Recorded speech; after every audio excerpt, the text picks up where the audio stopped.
ರಾಶಿಯ ಎಲ್ಲ ನನ್ನ ಅಕ್ಕ ತಂಗಿಯಂದಿರಿಗೆ ತಾಯಂದಿರಿಗೆ ವಿಠಲ್ ಭಟ್ ಮಾಡುವಂತಹ ನಮಸ್ಕಾರ ಹಾಗೂ ಚಾನಲ್ಗೆ ಸ್ವಾಗತ. ವೀಕ್ಷಕರೇ, ಅಮ್ಮ, ನಾನು ವಿಶೇಷವಾಗಿ ಸ್ತ್ರೀಯರಿಗೋಸ್ಕರವಾಗಿ ಒಂದು ಮಾಸ ಭವಿಷ್ಯದ ಒಂದು ವಿಡಿಯೋನ ಮಾಡ್ತಾ ಇದ್ದೇನೆ. ಜೂನ್ ತಿಂಗಳ ಮಾಸ ಭವಿಷ್ಯ ಸ್ತ್ರೀಯರಿಗೋಸ್ಕರ, ಕರ್ಕಾಟಕ ರಾಶಿಯ ಸ್ತ್ರೀಯರ ಜೂನ್ ತಿಂಗಳ ಮಾಸ ಭವಿಷ್ಯ ಅಂತ. ಸೊ ಇದೊಂದು ಹೊಸದಾದಂತಹ ಪ್ರಯತ್ನ, ಸ್ತ್ರೀಯರಿಗೆ ವಿಶೇಷವಾದ ಪ್ರಶ್ನೆಗಳಿರ್ತದೆ ಅನ್ನುವ ರೀತಿಯಲ್ಲಿ. ಸೊ ವಿಡಿಯೋ ಇಷ್ಟ ಆದರೆ ದಯವಿಟ್ಟು ಸ್ತ್ರೀಯರೆಲ್ಲ ಇದನ್ನು ಲೈಕ್ ಮಾಡ್ಲಿಕ್ಕೆ ಮರಿಬೇಡಿ. ನಿಮ್ಮ ಏನು ಸ್ತ್ರೀಯರ ವಾಟ್ಸಪ್ ಗ್ರೂಪ್ ಇರುತ್ತಲ್ಲ, ಅದರಲ್ಲಿ ವಾಟ್ಸಪ್, ಫೇಸ್ಬುಕ್, ಮೆಸೆಂಜರ್ ಎಲ್ಲ ಕಡೆ ಸಾಮಾಜಿಕ ಜಾಲತಾಣಗಳಲ್ಲಿ ಈ ವಿಡಿಯೋನ ಶೇರ್ ಮಾಡ್ಲಿಕ್ಕೆ ಮರಿಬೇಡಿ. ಪ್ರತಿಯೊಬ್ಬರಿಗೂ ರೀಚ್ ಆಗಲಿ. ಕರ್ಕಾಟಕ ರಾಶಿಯ ಸ್ತ್ರೀಯರಿಗೆ ಎಲ್ಲರಿಗೂ ಸಹ ಒಳ್ಳೆಯದಾಗಲಿ. ಇದೇನಾದ್ರು ಚೆನ್ನಾಗಿ ಓಡ್ತು ಅಂದರೆ ಮಾತ್ರ ಮುಂದಿನ ತಿಂಗಳು, ಅದ್ರ ಮುಂದಿನ ತಿಂಗಳು ಕಂಟಿನ್ಯೂಸ್ ಆಗಿ ಸ್ತ್ರೀಯರ ವಿಶೇಷವಾದ ಪ್ರಶ್ನೆಗಳನ್ನು ನೀವು ಕಮೆಂಟ್ ಮಾಡಿದ್ರೆ, ಇದನ್ನು ಮುಂದಿನ ತಿಂಗಳು ಇದು ಒಂದು ವಿಚಾರ ಸೇರಿಸ್ಕೊಳ್ಳಿ ಅಂತಂದರೆ ಮುಂದಿನ ತಿಂಗಳು ಅದ್ರ ಬಗ್ಗೆನೂ ವಿಚಾರ ಸೇರಿಸ್ಕೊಂಡು ಅದ್ರೇನು ಆಗಬಹುದು ಅನ್ನುವಂಥದ್ದನ್ನು ಹೇಳ್ಬಹುದು. ಅದಕ್ಕೋಸ್ಕರ ನೀವು ಹೆಚ್ಚು ಲೈಕ್ ಮಾಡಿ, ಶೇರ್ ಮಾಡಿ, ವ್ಯೂಸ್ ಜಾಸ್ತಿ ಬಂದರೆ ಈ ಸಬ್ಜೆಕ್ಟನ್ನು ಮುಂದೆ ಹೋಗ್ಬೋದಿಲ್ಲ, ಮತ್ತೆ ವಾಪಸ್ ಮಾಸ ಭವಿಷ್ಯ ಮಾತ್ರ ಹೇಳ್ಬೇಕಾಗತ್ತೆ. ಸೊ ಅದರಿಂದ ಸ್ತ್ರೀಯರು ಬಿಡಬೇಕಾಗತ್ತೆ. ಸೊ ಈ ಸಲ ಮಾಸ ಭವಿಷ್ಯ ವಿಡಿಯೋ ಬೇರೆ ಬರುತ್ತೆ, ಇದು ಸ್ತ್ರೀಯರ ಮಾಸ ಭವಿಷ್ಯ, ಇದೊಂದು ಸಪ್ರೇಟ್ ಆಗಲಿ, ಒಳ್ಳೆಯದಾಗಲಿ. ನಾನು ಎಲ್ಲಿದ್ದೀನಿ ಅಂತಂದರೆ, ಉತ್ತರ ಕನ್ನಡ ಜಿಲ್ಲೆ ಹೊನ್ನಾವರ ತಾಲೂಕಿನಲ್ಲಿ ಧರ್ಮಶಾಲೆ ಅನ್ನುವಂಥ ಒಂದು ಊರಿದೆ. ಅಲ್ಲಿ ಒಂದು ಸುಬ್ರಹ್ಮಣ್ಯೇಶ್ವರನ ಸನ್ನಿಧಾನ ಇದೆ. ಅಲ್ಲಿ ಬಾಣಲಿಂಗ ಸ್ವರೂಪಿಯಾದಂತಹ, ಇಲ್ಲಿ ನನ್ನ ಹಿಂದ್ಗಡೆ ನೀವು ಕಾಣ್ತಾ ಇರತಕ್ಕಂಥದ್ದು ಬಾಣಲಿಂಗ ಸ್ವರೂಪಿಯಾಗಿ ನಾಗಸಹಿತನಾದಂತಹ ಸುಬ್ರಹ್ಮಣ್ಯೇಶ್ವರನ ಸನ್ನಿಧಾನ. ಸೊ ಅದರಿಂದ ಆ ಸ್ವಾಮಿ ಬಹಳ ವಿಶೇಷವಾದ ಐತಿಹ್ಯ ಇದೆ, ನೂರಾರು ವರ್ಷಗಳ ಒಂದು ಇತಿಹಾಸ ಇದೆ ಒಂದು ದೇವಸ್ಥಾನಕ್ಕೆ. ಈ ಸ್ವಾಮಿಯ ಸಂಪೂರ್ಣ ದರ್ಶನ, ಇಲ್ಲಿಯ ವಿಶೇಷತೆಗಳನ್ನೆಲ್ಲ ಸಹ ಸಪ್ರೇಟ್ ವಿಡಿಯೋ ಮಾಡ್ತೇನೆ. ಈ ವಿಡಿಯೋ ಎಂಡಲ್ಲೂ ಹಾಕ್ತೇನೆ, ಸಪ್ರೇಟ್ ಆದ ವಿಡಿಯೋನ ಮಾಡಿ ಈ ವಿಡಿಯೋ ಡಿಸ್ಕ್ರಿಪ್ಷನಲ್ಲೂ ಹಾಕಿರ್ತೀನಿ. ದಯವಿಟ್ಟು ಅದನ್ನು ನೋಡಿ ಹಾಗೂ ಅದನ್ನು ಸಹ ಶೇರ್ ಮಾಡಿ. ಇಲ್ಲೂ ಸಹ ನೀವು ಬಂದು ದರ್ಶನ ಮಾಡ್ಕೊಂಡು ಹೋಗಿ, ಒಳ್ಳೆಯದಾಗಲಿ. ಇನ್ನು ಗ್ರಹಸ್ಥಿತಿಗಳ ವಿಚಾರಕ್ಕೆ ಬರೋಣ. ಜೂನ್ ತಿಂಗಳಲ್ಲಿ ಪ್ರಧಾನವಾಗಿ 12, 14 ಈ 2 ತಾರೀಕು ನೆನಪಿಟ್ಕೊಳ್ಳಿ. 12ನೇ ತಾರೀಕು ಮಿಥುನ ರಾಶಿಗೆ ಶುಕ್ರ ಗ್ರಹ ಬರ್ತಾನೆ, 12ನೇ ಮನೆಗೆ ಶುಕ್ರ ಬರ್ತಾನೆ. 14ನೇ ತಾರೀಕು 12ನೇ ಮನೆಗೆ ಬುಧ ಹಾಗೂ ರವಿ ಬಂದುಬಿಡ್ತಾರೆ. ಸೊ ಅದರಿಂದಾಗಿ ಯಾವ ರೀತಿಯಲ್ಲಿ ಏನು ಸಮಸ್ಯೆ, ಯಾವ ರೀತಿಯಲ್ಲಿ ಆಗಲಿದೆ, ಏನಾಗಲಿದೆ, ವಿಶೇಷವಾಗಿ ಸ್ತ್ರೀಯರ ವಿಚಾರ. ಸ್ತ್ರೀಯರು ನೀವು ನಾರ್ಮಲ್ ಆಗಿ ನೋಡ್ತಕ್ಕಂಥದ್ದು ಏನಪ್ಪ ಅಂದರೆ, ಬಂಗಾರ ಖರೀದಿ ಮಾಡ್ತಕ್ಕಂಥ ಯೋಗ ಫಲ ಇದೆಯಾ ಅಂತ ನನಗಿದೆ ಅಂತ ಹೇಳ್ತೀನಿ. ಕರ್ಕಾಟಕ ರಾಶಿಯ ಯಾರೇ ವಿವಾಹಿತ ಆಗಿರಲಿ, ಅವಿವಾಹಿತ ಆಗಿರಲಿ, ಕರ್ಕಾಟಕ ರಾಶಿಯ ಸ್ತ್ರೀಯರಿಗೆ ಬಂಗಾರವನ್ನು ಖರೀದಿ ಮಾಡುವಂಥ ಯೋಗ ಫಲ ಜೂನ್ ತಿಂಗಳಲ್ಲಿ ಜಾಸ್ತಿ ಇದೆ.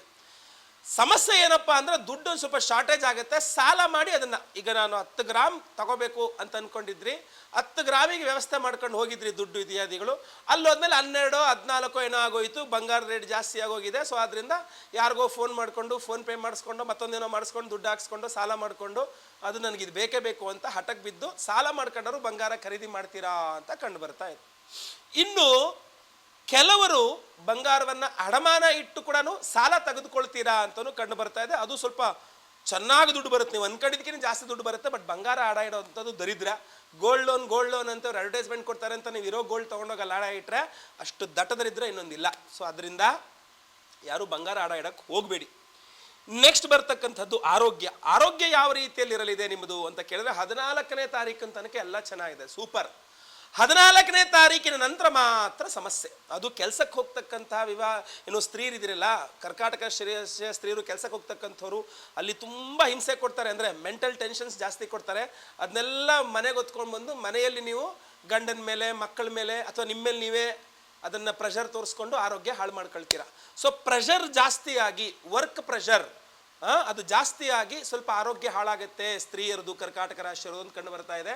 ಅದು 14ನೇ ತಾರೀಕಿನ ನಂತರ ಇನ್ನು ಸ್ವಲ್ಪ ಜಾಸ್ತಿ ಅಂತ ಕಂಡು ಬರ್ತಾ ಇರಲಿ.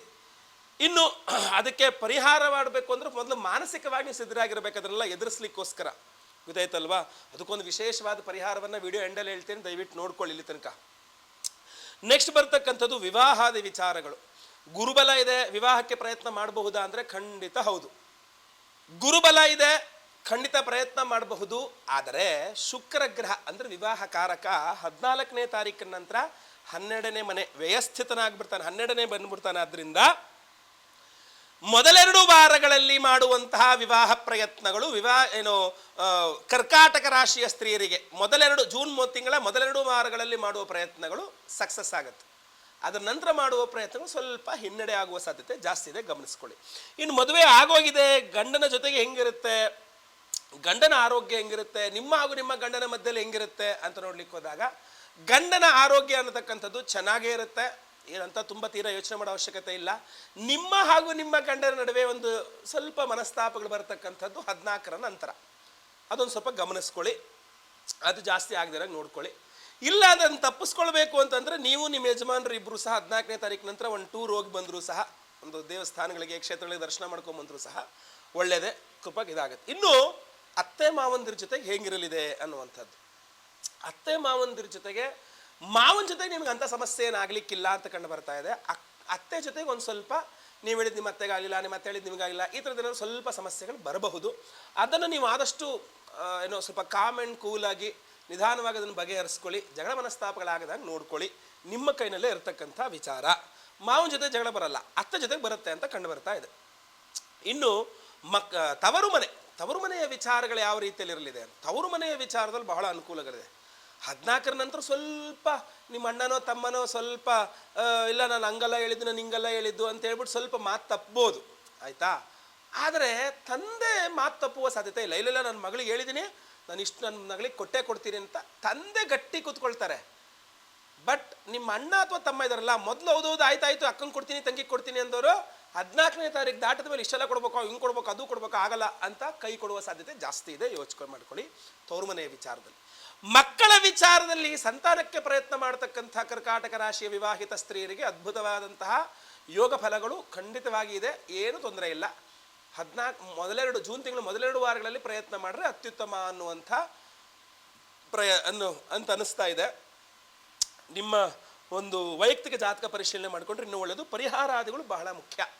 ಇಲ್ಲಿ ಪರಿಹಾರದ ವಿಚಾರಕ್ಕೆ ಬಂದರೆ, ಈ ಬಂಗಾರ ಅಡಮಾನ ಇಡುವಂಥದ್ದೇನಾದ್ರು ಬಂದುಬಿಟ್ರೆ ನೀವೇನು ಮಾಡಬೇಕು ಅಂತಂದರೆ, ಅದು ಅಡಮಾನ ಇಡಬಾರದು.